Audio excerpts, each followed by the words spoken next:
Halo,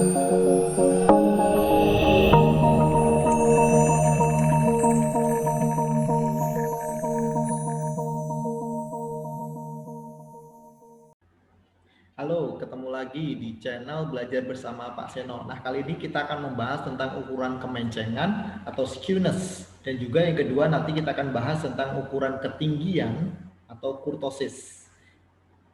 Oke, nah di ukuran kemencengan atau skewness, ya ini adalah kita akan mencari ya, apabila suatu data tersebut kita akan gambarkan ya ke dalam bentuk kurva, ya maka kita akan mengetahui kemencengan dari gambar kurva tersebut. Nah, yang pertama, apabila ekor sebelah kiri ini lebih panjang daripada ekor sebelah kanan, berarti dia menceng ke kiri. Nah, yang kedua, apabila ekor sebelah kanan itu lebih panjang daripada ekor sebelah kiri, maka disebut dengan menceng ke kanan. Nah, kemudian yang ketiga, apabila keduanya ekor sebelah kiri dan kanan itu sama-sama panjang, itu disebut dengan simetris. Nah, apabila menceng ke kiri, ya ke kiri itu menunjukkan bahwa kemencengannya adalah negatif, maka nilai skewness-nya adalah lebih kecil daripada 0. Kemudian yang kedua, apabila menceng ke kanan, ya itu menunjukkan adalah kemencengan positif, itu apabila nilai skewness-nya adalah lebih besar daripada 0.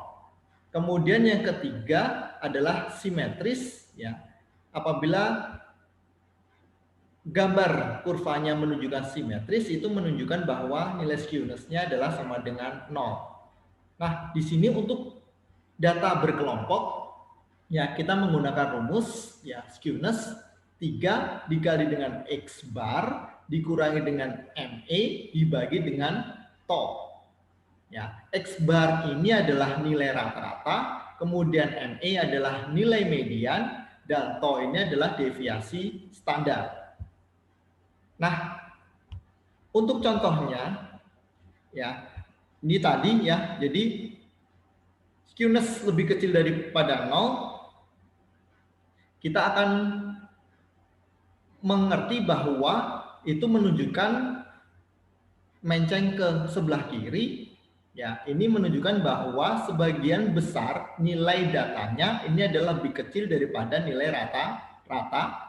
Kemudian apabila menceng ke kanan tadi, ya, maka ini menunjukkan bahwa sebagian besar nilai datanya lebih besar daripada nilai rata-rata, dan apabila nilai skewness-nya simetris itu menunjukkan bahwa sebagian besar nilai datanya berada di sekitar nilai rata-rata. Nah, contohnya misalkan di sini ya ada 100 perusahaan, ya. Kita disuruh untuk menentukan berapakah nilai skewness-nya, apakah menceng ke kiri, menceng ke kanan, ataukah simetris. Nah, silahkan Anda coba ya, apakah nilai skewness-nya itu akan menceng ke kiri, menceng ke kanan, ataukah simetris. Nah, dengan menggunakan rumus 3 dikali dengan X bar minus nilai median dibagi dengan standar deviasi. Oke. Nah, kemudian yang kedua adalah ukuran ketinggian atau kurtosis. Nah, di kurtosis ini kita menggunakan atau menggambarkan suatu distribusi data ya di dalam bentuk kurva, itu pasti kita bisa menentukan ukuran ketinggiannya. Nah, yang pertama adalah apabila kurva tersebut dinamakan dengan leptokurtik atau ketinggian leptokurtik, itu tandanya adalah apabila memiliki puncak yang relatif tinggi. Ya, ini lebih tinggi daripada gambar kurva yang lain. Kemudian yang kedua adalah platikurtik. Ya, ini menunjukkan bahwa ketinggiannya itu hampir mendatar. Ya. Kemudian yang ketiga, ya, adalah mesokurtik. Nah, mesokurtik ini apabila ketinggiannya itu tidak mendatar maupun tidak runcing.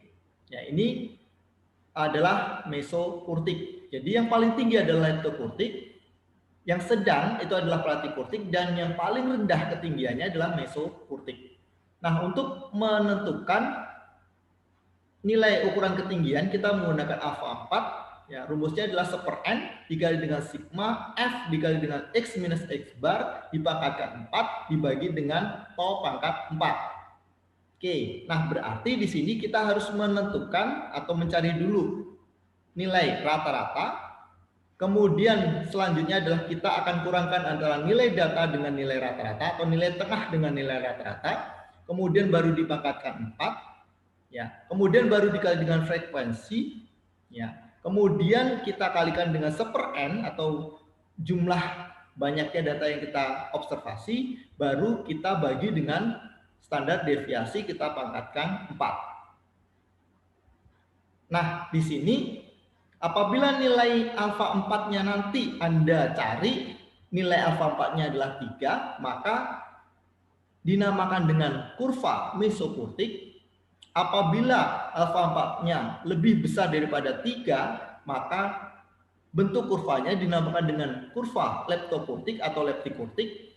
Yang ketiga, apabila alfa 4-nya lebih kecil daripada 3, ya maka dinamakan dengan kurva platikurtik. Nah, sebagai contohnya silahkan Anda cari ya berapakah nilai ukuran ketinggian dari data ini atau nilai alfa 4-nya dan termasuk ke dalam bentuk kurva apa? Mesokurtik, leptokurtik, ataukah platikurtik. Nah, mungkin pertemuan kali ini cukup sekian. Terima kasih.